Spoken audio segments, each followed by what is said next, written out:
Frío, desolación, muerte. Eso es lo que enfrentaron los sobrevivientes del vuelo 571 de la Fuerza Aérea Uruguaya, que se estrelló en los Andes, arriba en las montañas blancas llenas de hielo, de nieve, el 13 de octubre de 1972. En los últimos días, Netflix ha publicado en su plataforma una película asombrosa, conmovedora, La Sociedad de la Nieve. Y en esa película se muestra la historia de dos hombres, Gustavo Cervino y Carlos Páez, entre otros. Y aquí, en exclusiva, en Cruz Escribiente, van a escucharlos a ellos. Ellos son los invitados. Van a escuchar ustedes los secretos, lo que no salió, y les van a enviar un mensaje poderoso, un mensaje de amor, de cariño, de fuerza, de unas personas que tuvieron que sobrevivir comiéndose la carne de sus propios amigos. Sí, cuando fallecieron sus amigos, ellos tuvieron que sobrevivir comiendo carne humana. Y van a escuchar ustedes cosas que nunca se habían dicho en podcast como este, en podcast de misterio. Así que sean todos bienvenidos. Ahora sí, señoras y señores, abróchense el cinturón y escuchen hasta el final, porque esto es Cruz Escribiente.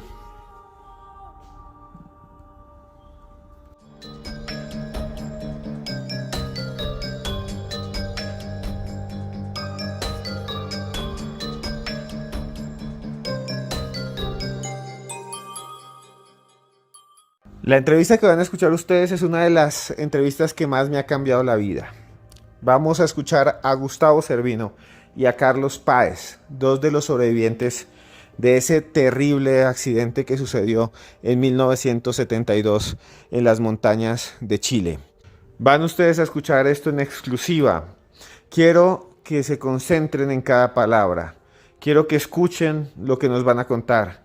Quiero que se imaginen en este momento ustedes congelados encima de unas montañas, con hambre, con mucha hambre, pero también con mucha fuerza, con muchas ganas de sobrevivir. Quiero que viajemos juntos con la mente y la imaginación a ese momento, a ese lugar, y que acompañemos a estas personas que vamos a escuchar en ese largo viaje que a través de la noche de los tiempos los transformó en sobrevivientes.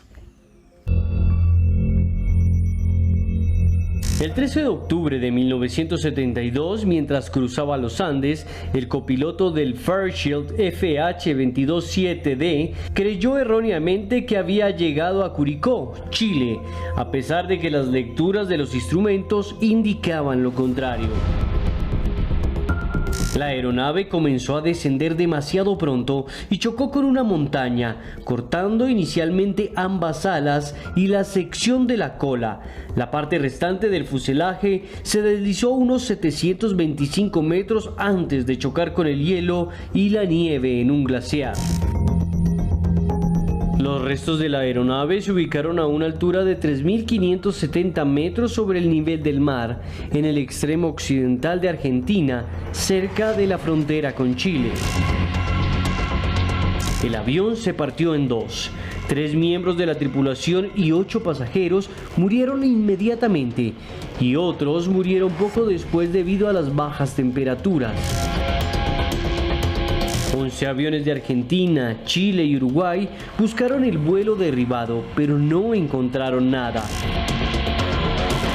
El 21 de octubre, después de buscar un total de 142 horas y 30 minutos, las autoridades cancelaron la búsqueda. No había esperanzas de encontrarlos con vida. Sin embargo, la fuerza de voluntad y el instinto de supervivencia se impuso sobre la tragedia, y 16 personas lograron sobrevivir. Una historia sorprendente que comienza precisamente en un momento trágico. Me gustaría preguntarle a Carlos rápidamente, ¿cómo fue el accidente? ¿Qué vivió usted? ¿Cómo fueron esos momentos, esos segundos que a veces nos parecen eternos en este tipo de circunstancias?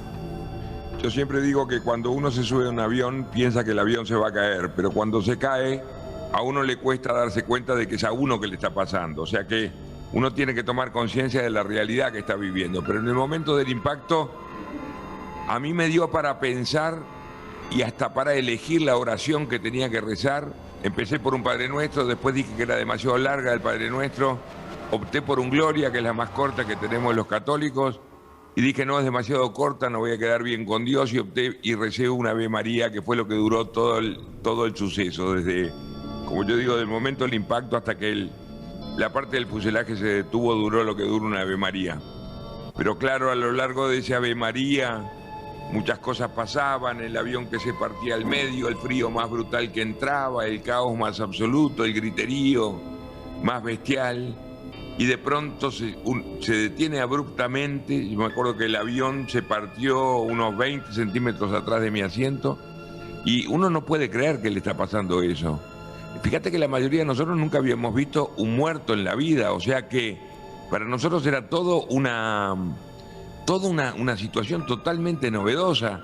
Además no estábamos equipados con nada, no teníamos ropa adecuada, íbamos a pasar primavera a Chile, o sea que íbamos de jeans y mocasines, y de pronto te encontrás a 25 grados bajo cero, a 3.500 metros de altura, sin ningún recurso de ninguna especie, y a protagonizar esta historia, que como yo digo, lo que tiene de maravilloso esta historia, que es la historia más extraordinaria de supervivencia según National Geographic, pero lo importante es que fue protagonizada por gente del común.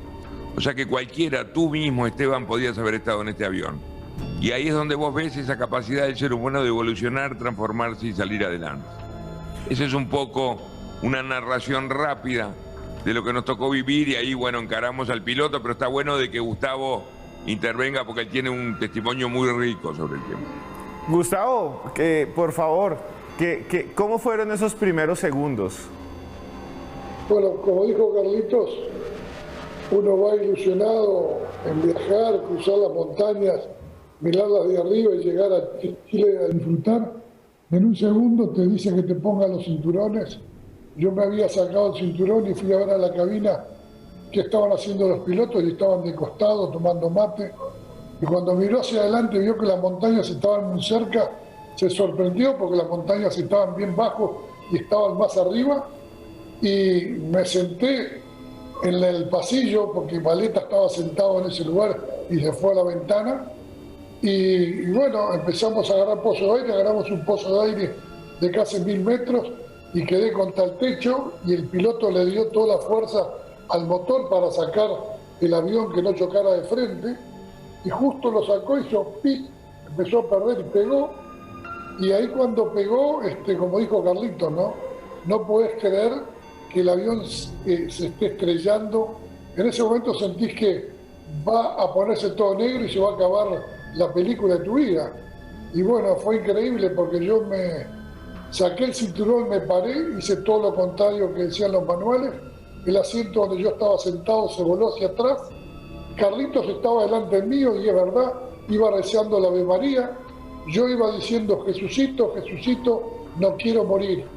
Y de repente, cuando se rompió el avión y se despresurizó, se me volaron el tímpano y empecé a sentir como un silencio absoluto, pero un zumbido, como que zumbaba, y se detuvo todo.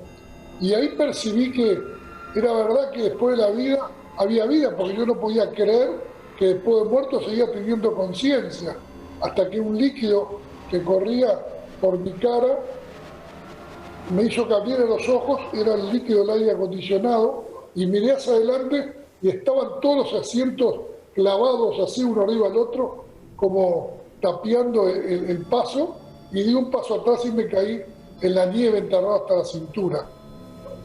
Adentro una nube de nieve, frío, en un segundo pasaste de la alegría a un infierno helado.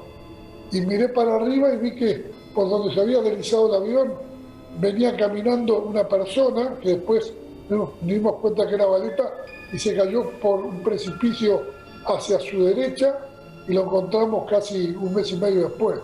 Y ahí empezó la odisea, que esperábamos escuchar rescate, bomberos, y duró 73 días y 73 noches, que parecen días, pero fueron años, siglos. Bueno, un testimonio increíble. Ya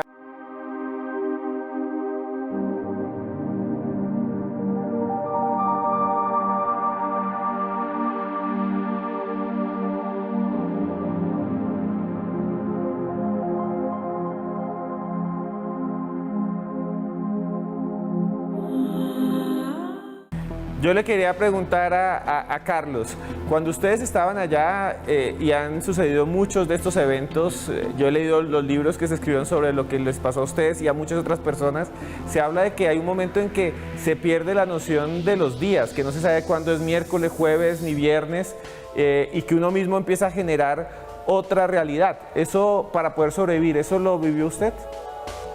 Bueno, a mí me parecía muy interesante. Roberto Canessa, cuando se hizo el libro Viven, que es, digamos, la Biblia de la historia nuestra, se escribieron aparte 26 libros, pero el libro Viven, estaban buscando el nombre para el libro y Canessa decía, Roberto, decía que el libro debería llamarse Tal vez Mañana. ¿Por qué?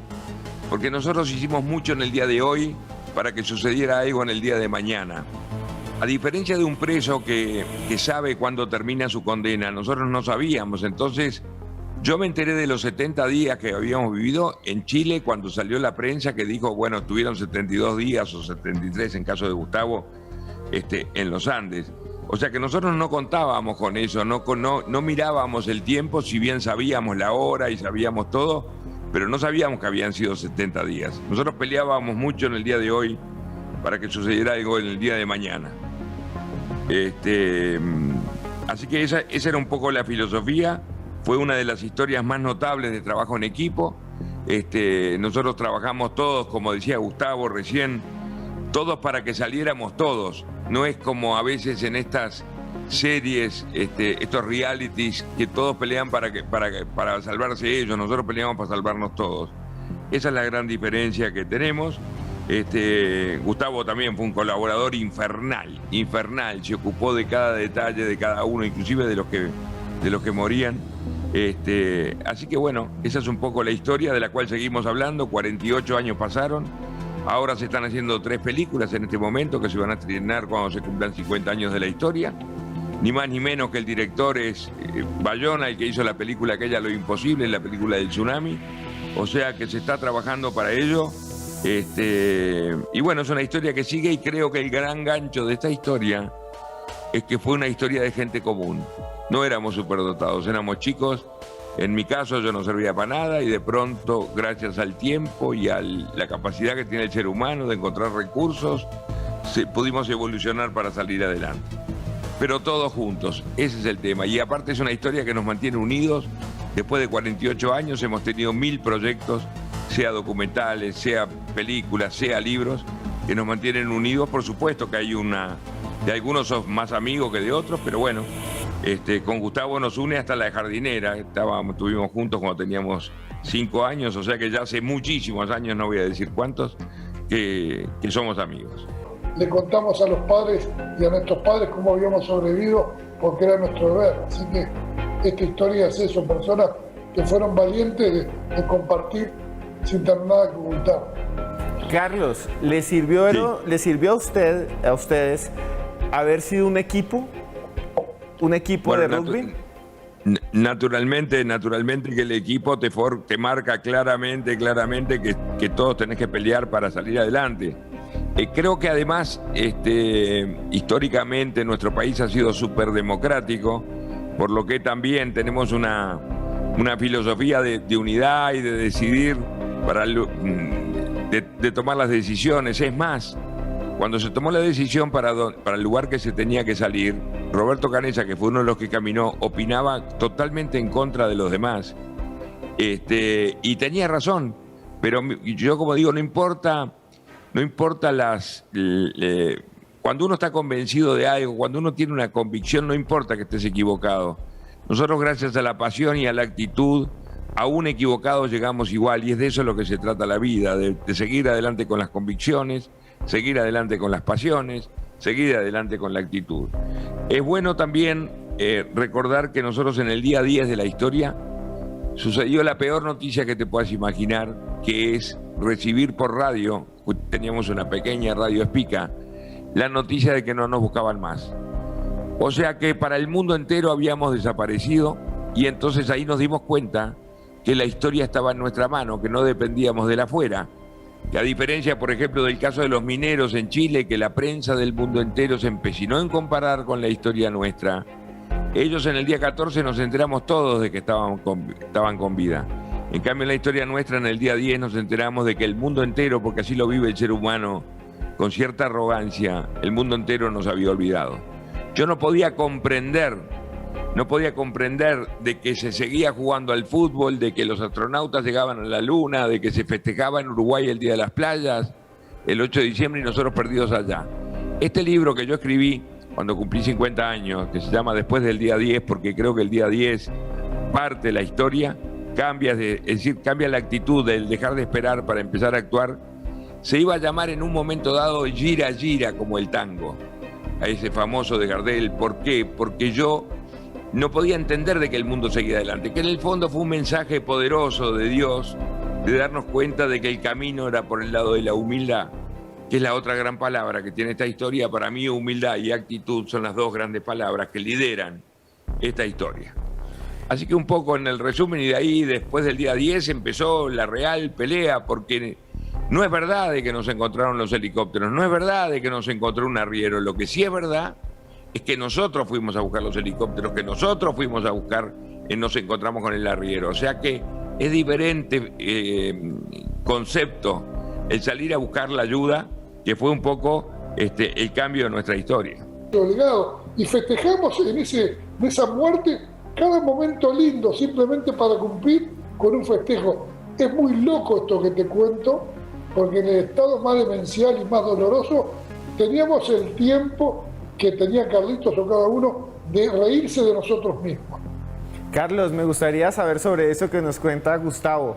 ¿De dónde salían esas ideas en medio de la tragedia, en medio de ese día a día? Bueno, yo era bastante inconsciente, como te dije, un niño malcriado y todo, que tengo el placer de haberle impedido el momento de placer que tenía Gustavo, de haber, cuando iba camino a la muerte. Se ve que me dio celos de que se la estaba pasando tan bien, y entonces dije, lo voy a destapar, lo voy a pisar. Pero no, yo creo firmemente que aún en los momentos peores hay que recordarse los momentos positivos. Justo en la portada de mi libro yo puse una cruz, que el ser humano es un empecinado en ver los símbolos en negativo. La cruz es algo que tacha, es algo que elimina, es sinónimo de muerte. Yo lo veo como las aspas del helicóptero, como un símbolo positivo, un símbolo de libertad. Y yo creo que aún así, en los momentos más caóticos, fíjate que yo perdí, mis dos mejores amigos murieron en la avalancha, que eran Gustavo Nicolichi y Diego Storm. Aún así, hubo tiempo para celebrar el cumpleaños de Numa Turcati, el cumpleaños mío. Yo cumplí 19 años abajo de la nieve, y el cumpleaños de mi padre, que fue el 1 de noviembre, que fue lo que me motivó a que saliéramos algunos al techo del avión a saludar a mi padre. O sea que yo creo firmemente que hay que encontrar dentro del drama la parte positiva, porque las tienen las historias, realmente todas las historias. Yo siempre digo que cada cual tiene su propia cordillera, pero que cada uno tiene que mirar para atrás a sus cordilleras, pero para ir para adelante, encontrando lo positivo dentro de lo negativo, porque siempre lo hay. Fíjate que en nuestra historia, yo cuando veo la foto de todos los sobrevivientes con sus hijos y nietos, ahí se marca claramente que valió la pena nuestra historia, porque lo que triunfó fue la vida.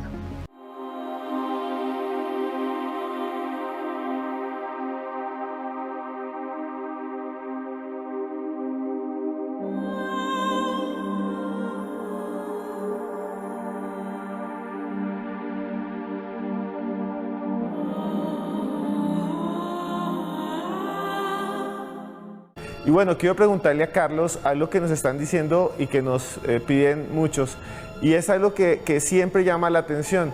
Es la historia de que cuando ya no tenían que comer tuvieron que recurrir a la antropofagia, que es algo que se ha hecho en muchos lugares del mundo cuando suceden cosas así.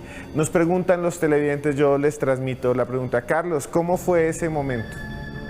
¿Sabés qué pasa? Que nosotros vivimos un proceso de 10 días sin comer absolutamente nada, de 10 días de saber de que no nos buscaban más, y entonces nace espontáneamente la idea que si no comemos nos morimos, y lo único que teníamos para comer ahí eran nuestros compañeros muertos.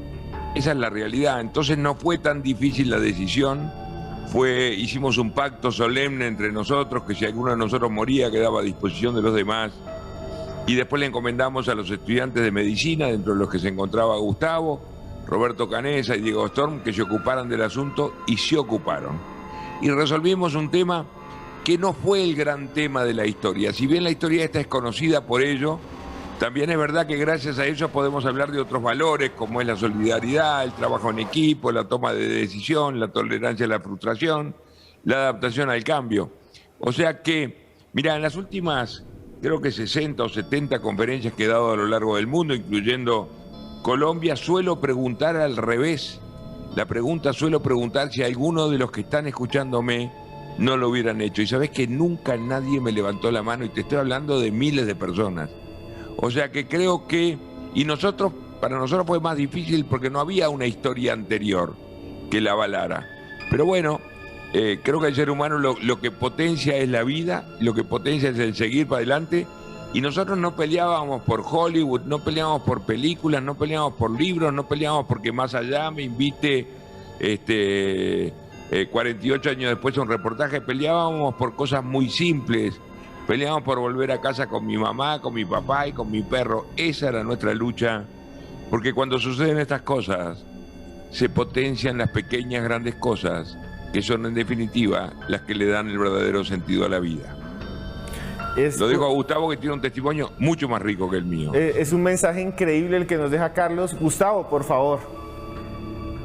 Yo creo que, como dijo Carlitos, no teníamos opción, pero Gustavo Nikolic, que murió frente a mí, la noche antes, Carlitos, que agarró un papel, empezó a dar papeles para que escriban notas, escribió una nota muy grande, Gustavo Nikolic, que la agarró, se la guardó en el saco y me dijo que era para la madre y la hermana. Después me dio él a mí la carta para que yo escriba. Yo puse el lápiz sobre la carta, el papel en blanco, y mi mano no se movía. Y me dijo, dale, apurate, todo el mundo quería escribir, ¿no? Y yo me acuerdo que dije, yo no voy a escribir porque lo voy a contar. Entonces, en esa carta maravillosa que le escribió Gustavo Nikolic a la madre y a la novia, Rosina Maquitelli, decía, le pedíamos a Dios de lo más profundo de nuestro ser que este día no llegara, pero ha llegado y tenemos que aceptarlo con valor y fe. Y después dice, y si llega el día en que yo pueda ayudar con mi cuerpo a mis amigos, lo haría con mucha alegría.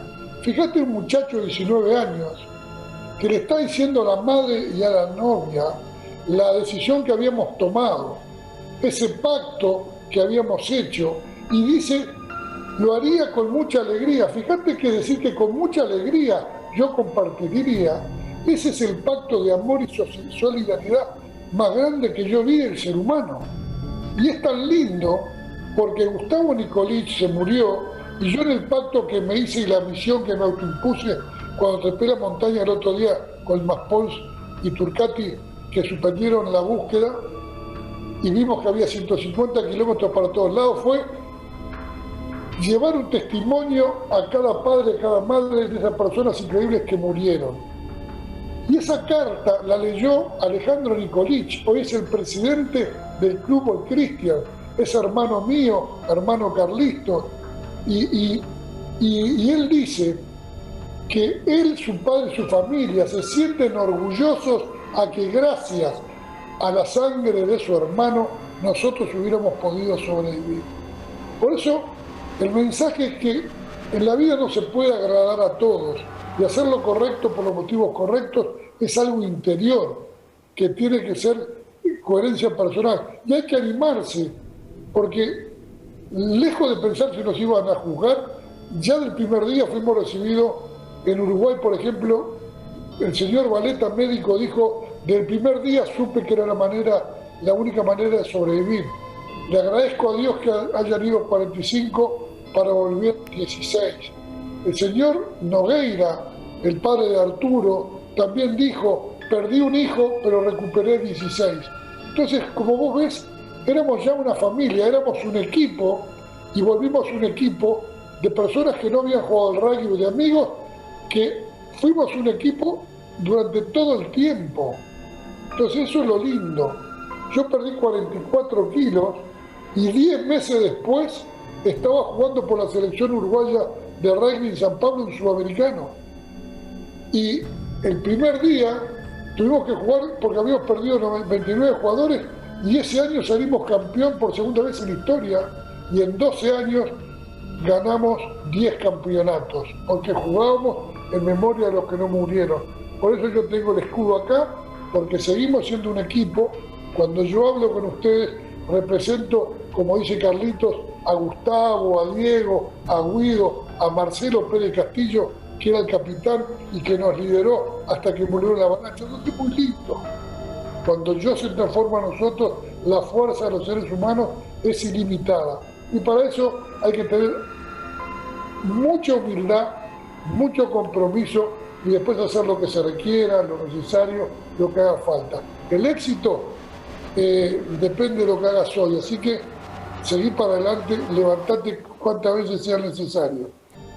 A mí no me gusta dar mensajes ni consejos porque creo que eso es patrimonio de la arrogancia y a mí Dios, a nosotros Dios nos enseñó de que el camino era por el lado de la humildad.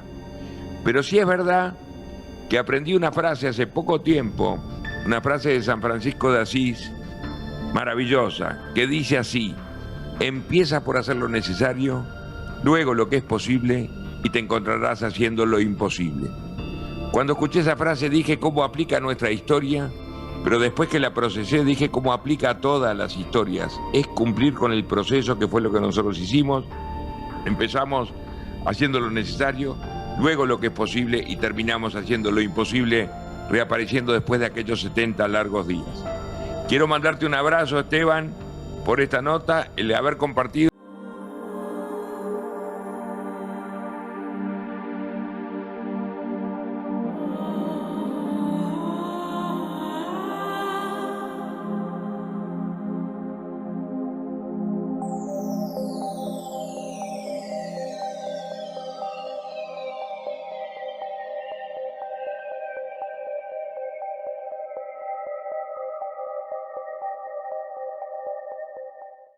Y bueno, hemos llegado al final de este podcast con Carlos Páez y el señor Gustavo Cervino. Estas dos personas que son los protagonistas allí en la película de Netflix La Sociedad de la Nieve. Y saben que me encanta lo que ellos han dicho, me encanta lo que ellos cuentan, me encanta todo lo que dicen porque resume algo de lo que yo siento y pienso. Esa forma que tenemos todos nosotros de luchar con amor, de sobrevivir, de estar siempre ahí, al frente, a pesar de las circunstancias. Yo sé que usted también ha vivido cosas duras, yo he vivido cosas duras. Ser humano significa eso. Ser humano significa enfrentarse al dolor de perder un ser querido, enfrentarse al dolor de una crisis económica. Mucha gente no lo entiende, pero si usted no tiene con qué comer, el dolor es inmenso. Conocer, por ejemplo, secretos de la familia, que le digan a usted que su papá tiene otro hijo, que usted tiene un medio hermano, que lo escondió por mucho tiempo.